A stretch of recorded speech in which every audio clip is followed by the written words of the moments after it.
Welcome to the 5-5 extension video on horizontal and vertical lines. Our objective, I can write and graph a horizontal and vertical equation. Notice the vocab here. It doesn't say horizontal and vertical function, it says horizontal and vertical equation. And that's because vertical equations are not functions. They are the only linear relationship which is not a function but is an equation. So let's start off with horizontal lines. This one's a little bit more inherently understandable.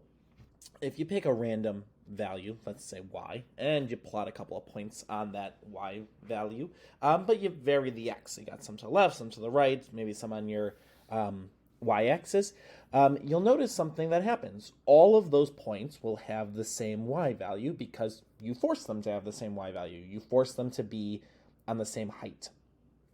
So the x values will change, but the y values will remain consistent. And we could actually do this for all the points at that y value. You could go from negative infinity to positive infinity. And if you did all of the points, you would actually have a line, because a line is just a set of infinite points that are consecutive. And so what's the equation of this line? Well, we know that they have varying x values, but they all have to have the same y value. And so we can actually do this for any y value. It could be above or below, or actually even add y equals 0, so the x-axis, so above or below the x-axis.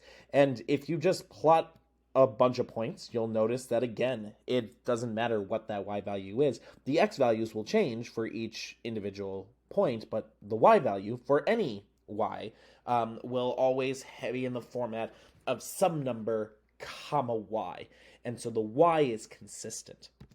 So we can actually take this and apply it to this idea of any horizontal line, either above or below the x-axis, or actually even on the x-axis. And so to figure out the equation form, we need to tie in these ideas that it's always in the form a number comma y. So the equation form for a horizontal line is y equals some number. And it's pretty obvious why that is. It's because the y's are always the same for any given line. You can tie this into previous learning as well. We know horizontal lines have a slope of 0. So if you were to use slope-intercept form, you'd have y equals mx plus b. Slope is 0, so you have 0x. And then the b is whatever that consistent y value is. No matter where you are, all the points are going to have the same y value. And so there will be a point where it's on the y-axis, and so that whatever that shared y point is will also be your b. So you can just do y equals b. This is a way to justify why the equation form of a horizontal line is y equals some number, some constant, and that constant for slope-intercept form is just the b value. You can also do something similar for point slope form. Y minus y1 equals m times x minus x1. Again, all horizontal lines have a slope of 0, and the x will have varying numerical values, so I'm going to put a number sign in there, but you don't really care what it is. You have y minus y1 equals 0 times the group of x minus some number. And so the group of x minus some number is being multiplied by 0. Well, 0 times anything is 0, so the entire right side just simplifies to 0. So you have y minus y1 equals 0. If you add y1 to both sides, you get y equals y1. And remember, that y1 is shared between all points. And so y equals y1 after you added that y1 to both sides, because 0 plus y1 is just y1, because 0 plus anything is just whatever that thing was. And you get y equals y1, so that's shared point, which is exactly what we got in the slope-intercept form. We'll talk about standard form in a minute. We can use this similar logic for vertical lines. Now, it's a little bit more tricky for vertical lines because they have a characteristic that is unique to all other linear functions. And it's that vertical lines are not a function because they fail the vertical line test at one point, but they fail it an infinite number of times at that one point.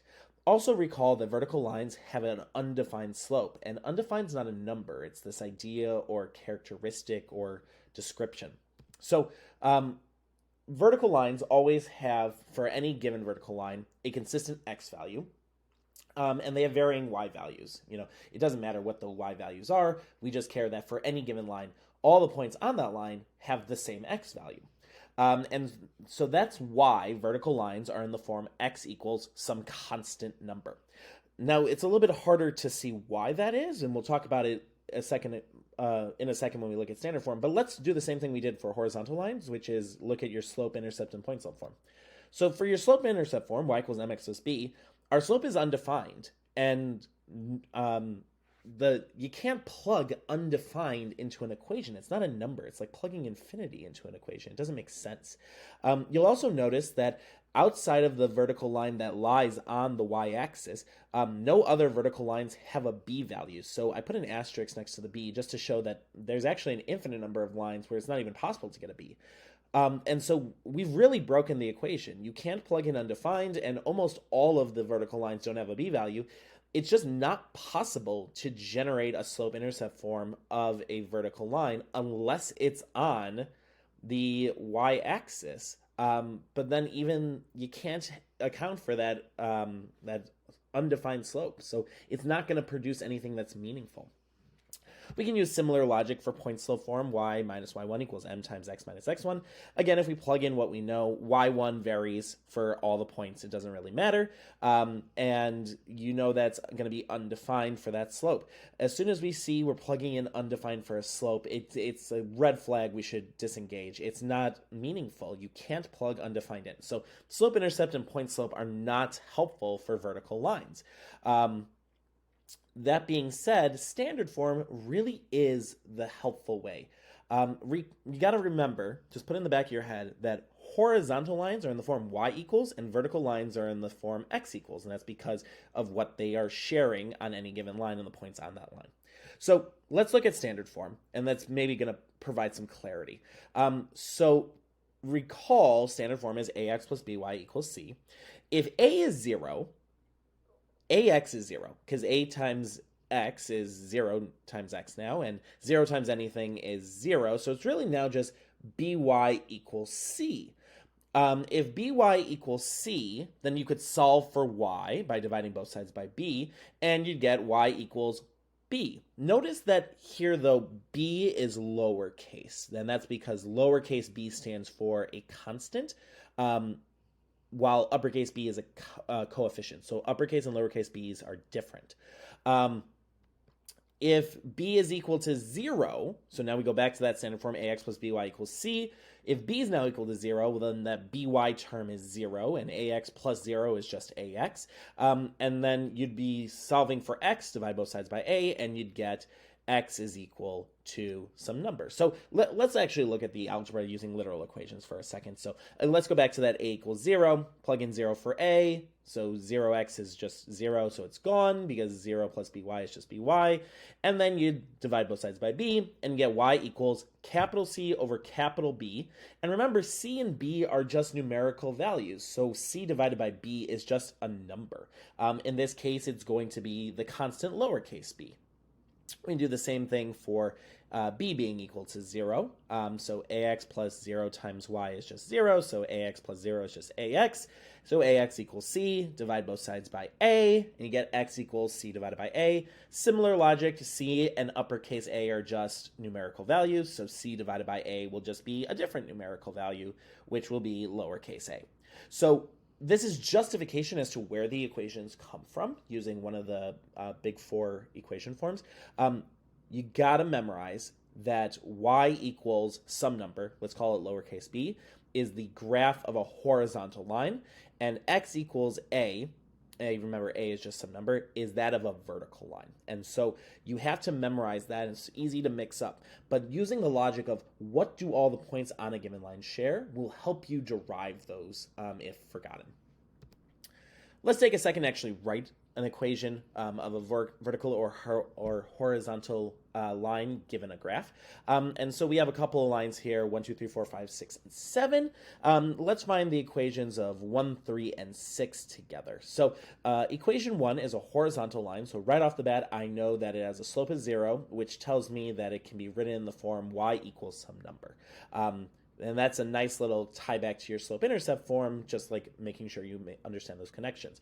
So what is the equation? Well, if you look at that red line, all the points on it share y values of 5. And the y-intercept also is 5 for the same reason. So this is the equation, y equals 5. For line 3, it's also horizontal. All of the points share the same y value, different x values. Again, the slope is 0 because it's horizontal. And so all the points that are on that line have a y value of -1, which is also your y-intercept. This orange line crosses the y-axis at -1. So this is the equation, y equals -1. For line 6, it's vertical. So right off the bat, we should be thinking red flashing lights, warning signs should be going through our head because vertical lines don't have a slope. So it's going to be in that weird equation form x equals, because it's impossible to write it in the form y equals mx plus b, or the slope intercept form, or point slope form. So we have to ask ourselves, what do all the points on that vertical green line share? Well, they all have the same x value. Their x value is 2. Your x-intercept is 2, which is meaningful because it's a nice tie back to that standard form. And so it has no y-intercept. That green line will never cross the y-axis, which means that we can't write in y equals mx plus b form or point slope form. And it also doesn't have a slope. It has an undefined slope. So it has to be in the form x equals. And what is x equal to on all those points? Well, x is equal to +2.